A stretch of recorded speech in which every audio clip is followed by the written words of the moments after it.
So in case y'all haven't noticed, I have a very strong interest in Melty Blood. And despite that, I never really got the opportunity to delve into its origins, Tsukihime. But now, big thanks to the Tsukihimates, we finally have this opportunity. I'll leave the patch in the description below so y'all can try it out for yourselves. Let's get started. ふと目が覚めた。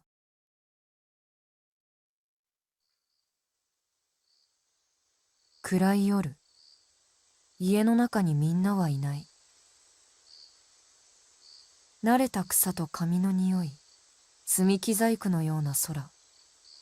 部屋の隅にはどろりとこびりついたような古い Who's talking here? Is it Shiki? 死に絶えた音の中で過去を忍ぶ。見ていた夢はもしもの話ばかりだった。例えば、もし空が曇っていたのなら、もし気づくのが少し早ければ、もし彼が衰えていなければ、もし私が生まれていなかったら、それともしここであなたが目覚めなければ。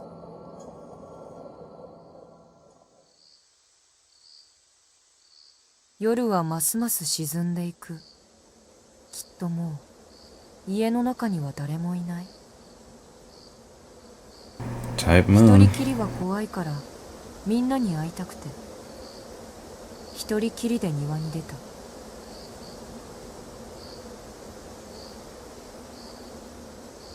ほーっと吐く息が白くなっていく。庭はとても指先が痛くなるぐらい寒かった。凍る星、深い闇、さめざめと世界を照らす冷たい光。屋敷の庭はすごく広くて、周りは深い闇に囲まれて、森の木々は黒く大きなカーテンのようだった。まるでどこかの劇場みたい。ざーっと梢の窓が開いて、じきサーカスが始まるのかとワクワクした。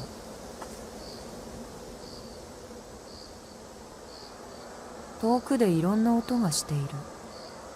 黒い木々のカーテンの奥、森の中でみんなが楽しそうに騒いでる。幕はまだ開かない。我慢できずに森の中へと入っていった。すごく暗い。森は深くて冷たい光も届かない。いろいろな音がしていろいろなものがある。けれど暗くてよくわからない。途中で誰かとすれ違ったかもよく記憶できないくらい。自分の名前を呼ばれた気がして、もっと奥へと歩いていった。木々のベールを抜けた後、森の広場にはみんな揃って待っていた。That blood definitely sounds わからない。向こうから見知らぬ人がやってくる。凶器を手にしてやってくる。みんなをそうしたように僕もバラバラにしたいみたい。Oh God. よくわからない。ぼんやりとその人を見る。なすすべもなく凶器を待つ。けれどいよいよという時に誰かが僕の前にやってきて、僕は子供だからよくわ shit. からない。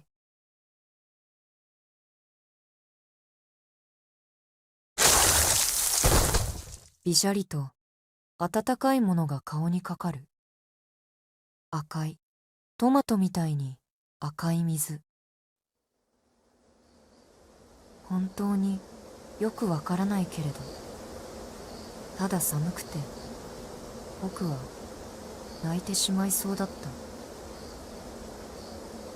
森は黒くて見たくない。地面は赤くて見たくない。だから空を見上げることにした。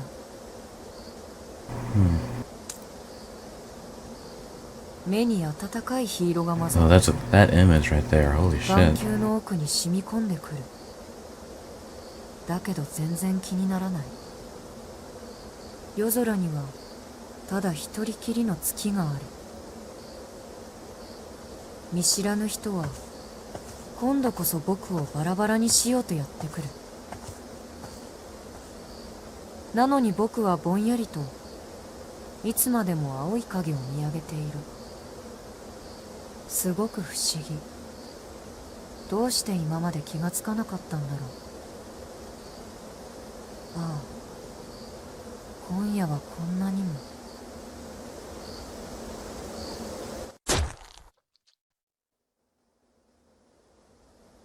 何も見 Yikes. えない。世界がだんだん消えていく。その中でずっときれいに輝いてる。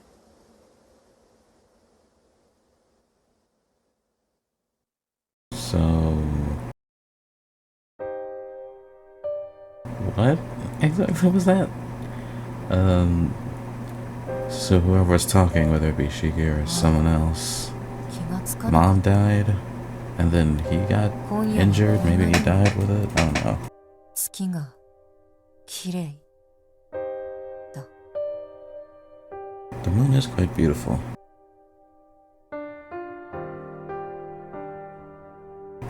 Damn, that was the intro? I didn't even hit the title screen yet. So much already happened. Jesus. Hospital. Ooh, finally I can voice act. When I come to, I find myself in a hospital bed. The curtains are swaying, fluttering about. A cool breeze blows through the open window. I can't help but squint at the righteous colors. But where am I? What day is it? What is going on? My mind can't keep up. Oof. I go to push myself upright, but as soon as I start to put away any weight on my hands, a spasm runs through my body. It knocks the wind right out of me, leaving me gasping for air like a fish out of water. This feeling must be what people mean when they say they're seeing stars. As soon as I press my hands against the firm bed, a searing pain had cut deep into me. Without moving from where I lie, I draw a deep breath and take stock of my body. My hands are covered in bandages. My left leg is encased with a white plaster cast. I can feel something tight across my forehead, so no doubt my head is wrapped in a gauze too. A large, thick adhesive bandage is affixed to my chest, as if to cover up anything unsightly. There's a single tube inserted in my left arm. I somehow understand that it's an IV drip. I guess that's because I'd been vaguely aware of my surroundings even before I fully woke up. The room had reeked of medicine, and had been much darker than this one. The countless tubes that had protruded from the bandage on my chest. The scary adult in a suit who had paid me a visit. My sister had come pay me a visit even though that adult told her not to. The doctor who had possessed a childlike exuberance. I remember it all as though it were a dream. 君、もしかして目が覚めてない？ Who's that? I hear an unfamiliar girl's voice. I can't even muster the strength to answer her. Panicking, the girl darts out of the room to call for a doctor. I guess she's in a rush, but you're not supposed to run in hospitals.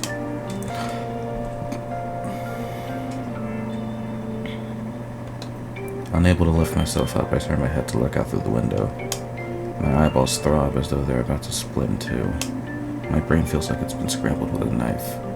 Truly an unbelievable blue sky. More than the white rays of sunlight, it's the harshness of the embellished blue that paints my eyes.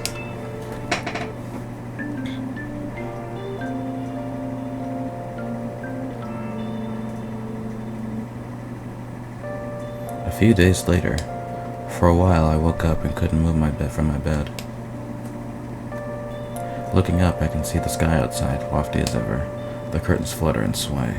Is it a different hospital room? A dry breeze strokes my cheek. The stainless, immaculate blue sky makes my head spin. Or unless I just changed the curtains or windows or whatever. Where am I? What day is it? Why am I in the hospital? It's coming back to me bit by bit. All except one thing. I continue to stare out the window, unable to shake off the feeling that I've forgotten something very important. Some tearful promise that's been made. はじめまして、当の指揮官。 Ah, it is shiki. Nice. Saying those words, an old man whom I had never seen before reaches out for a handshake. His kind smile and gentle tone give me the impression of a fine adult. I'm sure he's someone who can swap between a smile and a straight face at the flick of a switch. His white clothes look austere and spotlessly clean. They suit him perfectly. 指揮君、先生の言っていることがわかるかい？いえ、僕はどうして病院にいるんですか？覚えていないんだね。君は道を歩いているとき、自動車の交通事故に巻き込まれたんだ。Car accident? That doesn't look like a car accident to me. 胸にガラスの破片が刺さってね、とても助かるような傷じゃなかったんだよ。Maybe they were trying to cover it up for him because he's a kid. And they didn't want to think, they didn't want to freak him out. Smiling, the old man in white says something very unbefitting of a doctor. It was unlikely that you would pull through. What are those lines? At those words, the nausea that I had been holding back begins to overflow. 眠いです。眠っていいですか？ああ、そうしなさい。今は無理をせず、体を休ませてあげないとね。The doctor is still smiling. To be honest, I can't stand that smile anymore. 先生、一つ聞いていいですか？何かな、指揮君。どうして体中に落書きをしているんですか？この部屋もところどころひびだらけで、今にも崩れちゃいそうです。Are those lines what I think they are? I think they might be what I think they are. Although his smile vanishes for a brief moment, it quickly returns as he stands up from his chair. The doctor's heels click against the floor as he crosses the room and vanishes behind a curtain. やはり脳に異常があるようだ。脳外科の芦谷先生に連絡を。それと視神経にも損傷の疑いがあるが、午後は眼科検査に回すよ。The doctor whispers to the nurse in a cold voice, like that of an entirely different person. 変なの。みんな体に落書きしてる。The lines run haphazardly across every surface of the hospital. I don't know what they mean, but I feel sick just looking at なんだ them. ろう。 There are scribbles on the bed, too. When I touch one of them with my finger sinks in. If I had something thinner, I could go even deeper. I grab a plastic knife off the shelf and trace one of the scribbled lines. Even though I barely put any force behind it, the knife sinks all the way to the bottom. It's fun, so I slide the knife along the line of the bed. Thud. With a heavy sound, the bed splits clean in two. Yeah, those are the mystic eyes of death perception. So we got them at a young-ass age. It's kind of crazy. I spin around at the sound of the voice behind me. The nurse is standing in the doorway, her face frozen in terror. どうやってベッドを壊したんだね、指揮君。He keeps on asking me how I broke the bed, but never why. その線をなぞったら切れたんだよ。ねえ、どうしてこの病院はひびだらけなの？いい加減にしないか、指揮君。そんな線なんてないんだ。それでどうやってベッドを壊したんだい？怒らないから教えてくれないかな。だから線をなぞっただけなんだ。わかった。この話はまた明日にしよう。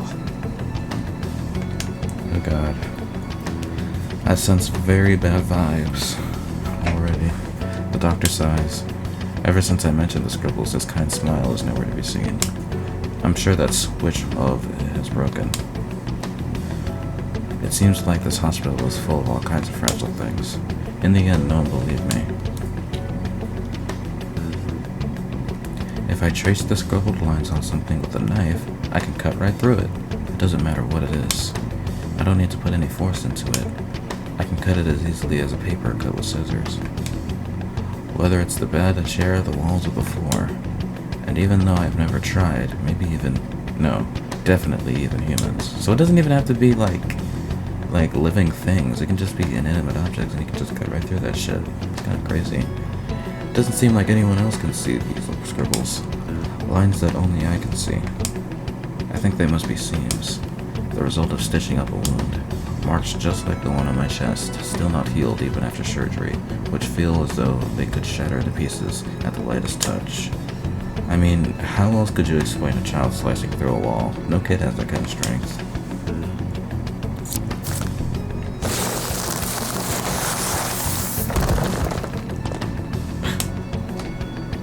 The nurse is yelling at me again.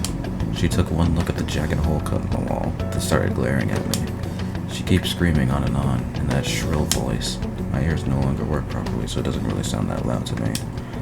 The never-ending noise she makes almost sounds like a cicada that's been set on fire. Damn. It makes me uncomfortable.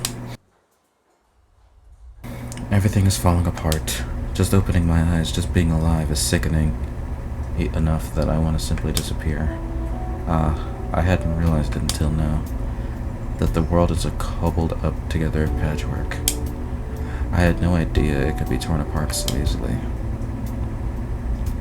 Whoa, these colors. Nobody else can see it.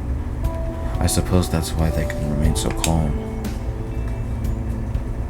They don't notice how messed up the world is.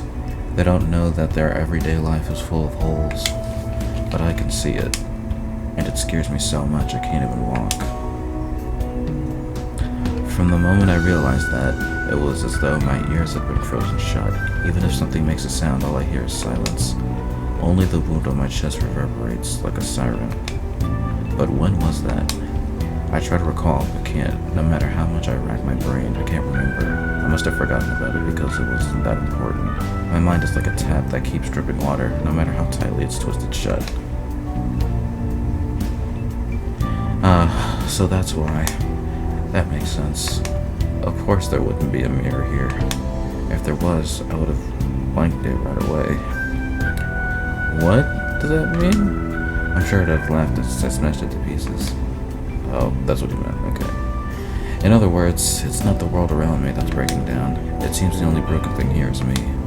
That's probably why. Even though 2 weeks have passed, nobody believed me. Even though 2 weeks have passed, nobody has come to see me. Even though 2 weeks have passed, I'm alone, living in a world that's coming apart at the seams.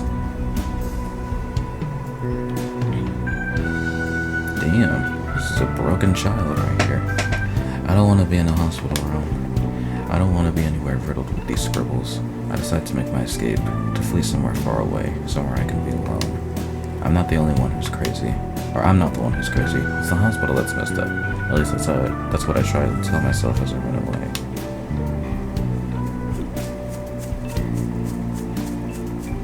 Wait a minute. The blue sky, the green grass. The scene looks a little familiar.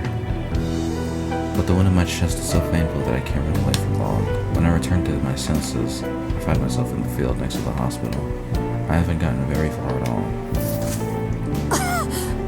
If I see a tall, red-haired girl with a pippy voice and a chip on her shoulder, I'm gonna be very happy. Cough. My chest hurts, and I feel so miserable that I crouch down on the ground, coughing. I can't go anywhere. I shouldn't go anywhere. A person who can see these lines doesn't belong anywhere. Cough, cough, cough. There's nobody else here.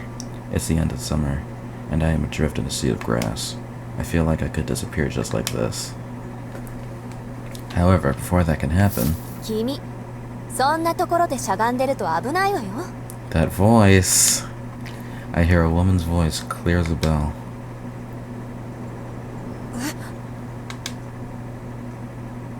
絵じゃないでしょ。 Yeah.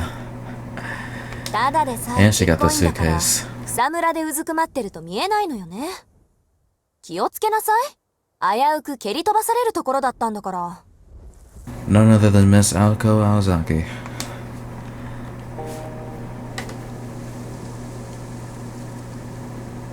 The woman points at me grumpily. What she said kind of rubs me the wrong way. I'm the fourth tallest in my class. I'm not exactly short. 蹴り飛ばされるって誰に？バカね。そんなの決まってるじゃない。ここにいるのは私と君だけなんだから。私以外に誰がいるっていうの？ The woman says, her arms crossed, brimming with confidence. ま、ここで会ったのも何かの縁だし、少し話し相手になってくれない？私は青崎青子って言うんだけど、君は？ The woman cheerily holds out her hand to me as though we're already friends. I can't find any reason to refuse, so I tell her my name is Tono Shiki and let her outstretched hand engulf mine. I enjoy chatting with her quite a lot. She doesn't dismiss what I say just because I'm a child. She listens to me thoughtfully, as any human should. We talk about many things. I tell her about my home, about how I'm from a family with a long history, and about all the rules and property that comes with it, and about how strict my father is. I tell her that I have a younger sister named Akiha, you know her, who is very quiet and always follows me around. About how the mansion we live in is huge, and how I would always play with Akiha and her friends in the vast forest-like gardens.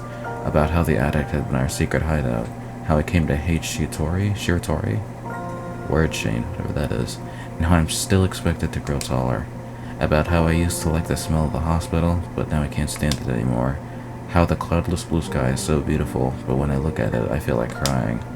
How it's wonderful to be alive, and how I don't really dislike the doctor who does such a bad job at faking his smile. Really, I talk about all sorts of things as if gripped by a fever. おっと、もうこんな時間。悪いわね、シキ。私、ちょっと用事があるから、お話はここまでにしましょう。She begins to leave. It makes me sad, as I realize I'll be alone again. じゃあまた明日。ここで待ってるからね。君もちゃんと病室に帰って、きちんと医者の言いつけを守るんだぞ。あ。The woman walks away as if what she said was the most obvious thing in the world. また明日。Tomorrow we can talk again, just like we did today. I'm happy for the first time since I woke up from the accident. I feel human again. Looks like you got a little mentor. That's nice. Going to that field in the afternoon becomes part of my daily routine.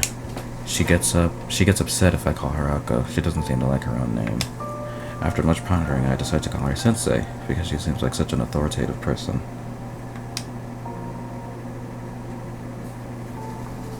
Sensei listens to me seriously no matter what I say, and solves my problems with just a few words. After the accident, I had grown uncomfortable talking to people, but thanks to her, I feel like I'm gradually turning to my old self. Only when I'm in this field does my anxiety disappear, because I know that I can be my normal self here. I don't know who Sensei actually is.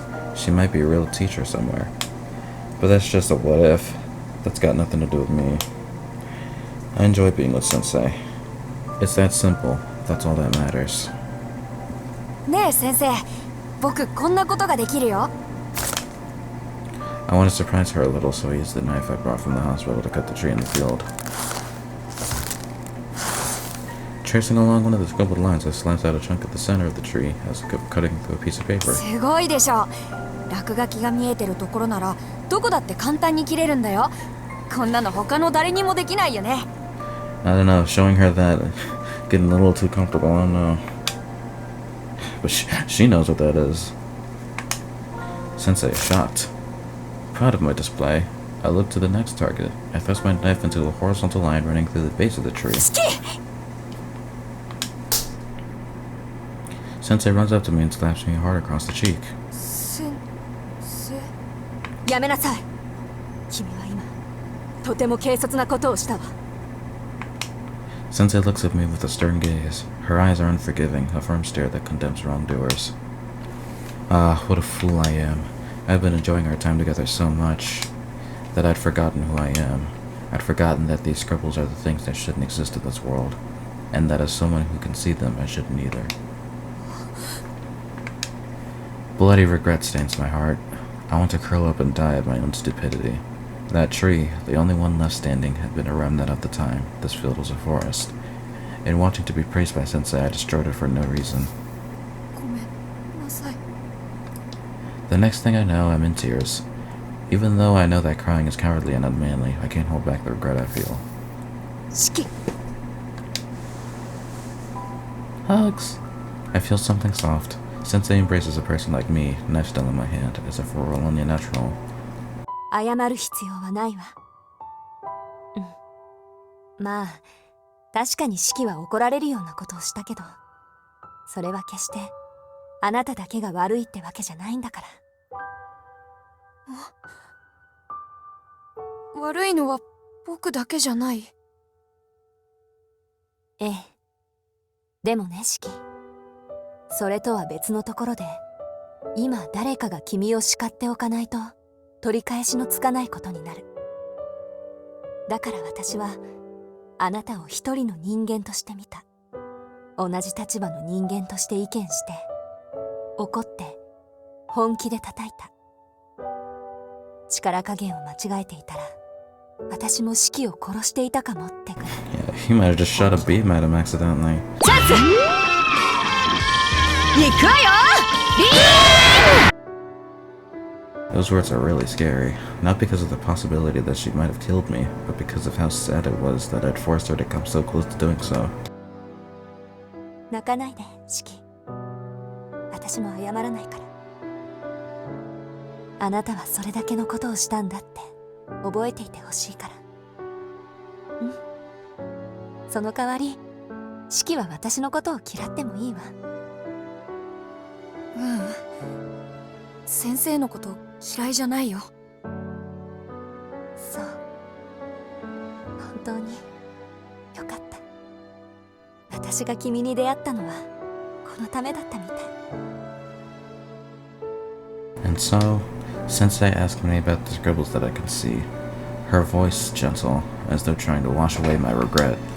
When I tell her, she tightens her arms around me even more. シキ、君が見ているものは現実のものよ。決して見えてはいけないものだとしても、他の人間にとってはありえないことだとしても、その線は幻じゃない。あなただけにある現実。そっか。じゃあやっぱりおかしいのは僕だけなんだね。ええ、あなたはおかしい。そこはごまかしようがない。 I fight back the tears welling up in my eyes. Those words hurt far more than the ones the doctor had said when he didn't believe me, and I feel like I'm going to fold under that weight. But it doesn't, it's something I already knew. From the beginning, from the moment I woke up from that incident, I had known that I was a child who no longer belonged anywhere. 謝らないで。その異常はおかしいだけで説明がつかないものじゃない。道理が通っているものなら人間は何にだって向かっていける。どんなに馬鹿げたデタラメがやってきても知恵と勇気で乗りこなすのが私たち人間よ。 Lesson number 1, says Sensei, looking a little embarrassed. Even if something's abnormal, that's not the problem in and of itself. The real question is how we deal with it. じゃあこの落書きも説明できる？もちろん。ものにはね、壊れやすい箇所という Or も where の they が。 die. いつか壊れる私たちは壊れるがゆえに完全じゃない。君の目はそういったものの末路、言い換えれば未来を見てしまっているんでしょう。未来を見てるの？そうよ。今はそれ以上は知らなくていい。もし君がそういう流れに沿ってしまう時が来るなら、必然としてそれなりの理屈を知ることになるでしょう。先生、何のことだかよくわからない。ええ、分かっちゃダメ。今大事なのは一つだけ。その線は決していたずらに切ってはいけない。君の目は物の命を軽くしすぎてしまうから。先生が言うならしない。それになんだか胸が痛いんだ。ごめんね先生、もう二度とあんなことはしないから。よかった。シキ、今の気持ちを絶対に忘れないで。そうしていれば君は必ず幸せになれるんだから。The arms embracing me loosen. Her cool yet warming touch pulls away. でも先生、この落書きが見えてると不安なんだ。だってこの線を引けば切れちゃうんでしょ。なら僕の周りはいつバラバラになってもおかしくないじゃないか。その問題は私が何とかするわ。どうやらそれが私がここに来た理由のようだし。 Sensei sighs audibly, but then starts beaming at me. シキ、明日君にとっておきのプレゼントを。私が君を以前の生活に戻してあげる。The next day, on the 7th day since we met, Sensei comes to the field with a large suitcase in hand. はい、これをかけていればもう妙な落書きは見えなくなるはず。 Sensei presents me with a pair of rather plain-looking glasses. 僕、目は悪くないよ。いいからかけなさい。度は入ってないから。 Sensei forces me to put on the glasses. As soon as I do, poof, the lines are gone. ああ、すごいよ先生。落書きがちっとも見えない。当たり前よ。わざわざ姉貴のところの魔眼殺しを奪ってまで作った青崎青子渾身の一品なんだから。粗末に扱ったらただじゃおかないからね、シキ。 Does it Toko? Like, for the one from Garden of Sitters? Yeah, that's right. How much Garden of Sitters? That was cool. 大事にする。けど先生ってすごいね。あれだけ嫌だった線がみんな消えちゃって、なんだか魔法みたいだこれ。それも当然。だって私魔法使いだもん。 That reminds me, one of these days I gotta play, the game that she's featured in. Witch in the Holy Night. I definitely want to play that. Smiling proudly, Sensei places her suitcase on the ground. でもね、シキ、その線は消えたわけじゃないわ。ただ見えなくしているだけ。そのメガネを外せば線はまた見えてしまう。見えないだけ？ええ、そればっかりはもう直しようがないことよ。君はその目となんとか折り合いをつけて生きていくしかないの。やだ、こんな怖い目いらない。またあの線を切っちゃったら先生との約束が守れなくなる。ああ、もう二度と線を切らないっていうあれか。バカね。あんな約束気軽に破っていいわよ。そうなの？だってすごくいけないことだって言ったじゃないか。ええ、いけないことよ。けどその目は誰にも頼らない君個人の力なんだもの。だからそれを使おうとするのは君の自由。その目があることについて君以外の他の誰も君を責めることはできない。問われることがあるとしたら、あなたがその力で何をしたかということだけよ。 Ako's a damn good mentor. She gives a lot of good advice. 僕が何をするか。Pet pets. Sensei looks at me straight in the eyes as if staring into my soul. そういうこと。うん、やっぱりいい目だ。正直言うとね、初めて君と会った時めんどくさいのにぶつかっちゃったなーって思ったんだ。だって君見た感じいろいろなくしてきたみたいだから。でも問題なんてなかった。君はちゃんと生きている。なら人生かけて取り返していきなさい。 I will never be able to put into words the joy and warmth that filled my chest at that moment. Yeah, that lit a spark in you, huh?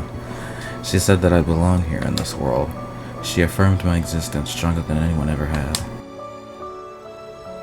シキ、君は個人が保有する能力の中でもひどく得意な能力を持ってしまった。けどそれが君にあるということは何かしらの意味があるということなの。神様は何の意味もなく力を分けない。君の未来には必要になる時があるから、その直視の目があるとも言える。それは残酷なことだろうけど、だからこそ忘れないで。君はとてもまっすぐな心をしている。今の君がある限り、その目は決して間違った結果は生まないでしょう。成人になれなんてことは言わない。君は君が正しいと思う大人になればいい。いけないということを素直に受け止められて、ごめんなさいと言える君なら、10年後にはきっと素敵な男の子になってるわ。Sensei stands up and reaches for a suitcase. あ、でもよっぽどのことがない限りメガネは外しちゃダメだからね。特別な力は特別な力を呼ぶものだし。はい、私からの忠告その2、反則の出しどころ、勝負どころをよく考える。そうならないことを祈っているけど、どうしても自分の手には負えないと判断した時だけメガネを外して、よく考えて力を行使なさい。その力自体は決して悪いものじゃない。結果をいいものにするか悪いものにするかはあくまで君の判断次第なんだから。 She picks up her suitcase. Sensei doesn't say anything more. I know that this is farewell. 無理だよ先生。僕だけじゃいいことになんてできない。本当は先生に会うまで怖くてたまらなかった。けど先生がいてくれたから僕は僕に戻れたんだ。ダメなんだ。先生がいなくちゃこんなメガネがあったってダメに決まってるじゃないか。シキ、心にもないことは言わないこと。自分自身も騙せないような嘘は聞いている方を不快にさせるわ。 Sensei knits her eyebrows together on a frown and flicks my forehead. 自分でも分かっているんでしょ。もう大丈夫だって。ならそんなつまらないことを言ってせっかく掴んだ自分を捨ててはいけないわ。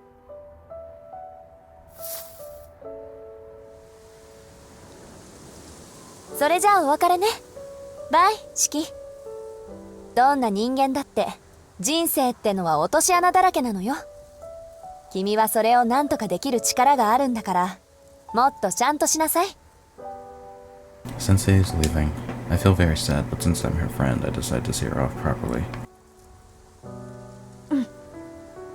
さよなら先生。よし、上出来上出来。その息でいつまでも元気でね。最後の教訓。ピンチの時はまず落ち着いて、その後によく考えること。大丈夫。君なら一人でもちゃんとやっていけるから。 Sensei smiles happily. A gust of wind blows. The grass sways in unison. Sensei is no longer there. バイバイ先生。 I say, realizing that I will never see her again. All that remains are the words she left behind, and those strange glasses.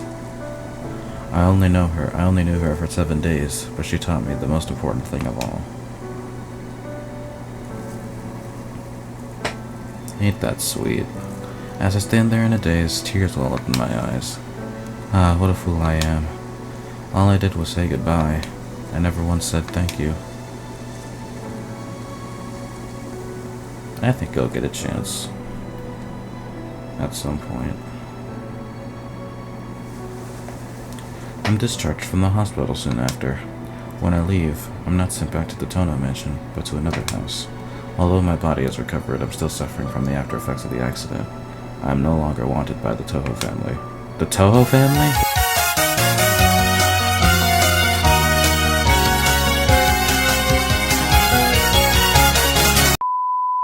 But that's okay. Tono Shiki will do fine on his own. I will lead a new life with a new family. I will leave the hospital room I leave the hospital room where I spent my 10th summer. The curtains are still fluttering. I squint once again at the blue sky. A light breeze hurls of summer, the end of summer.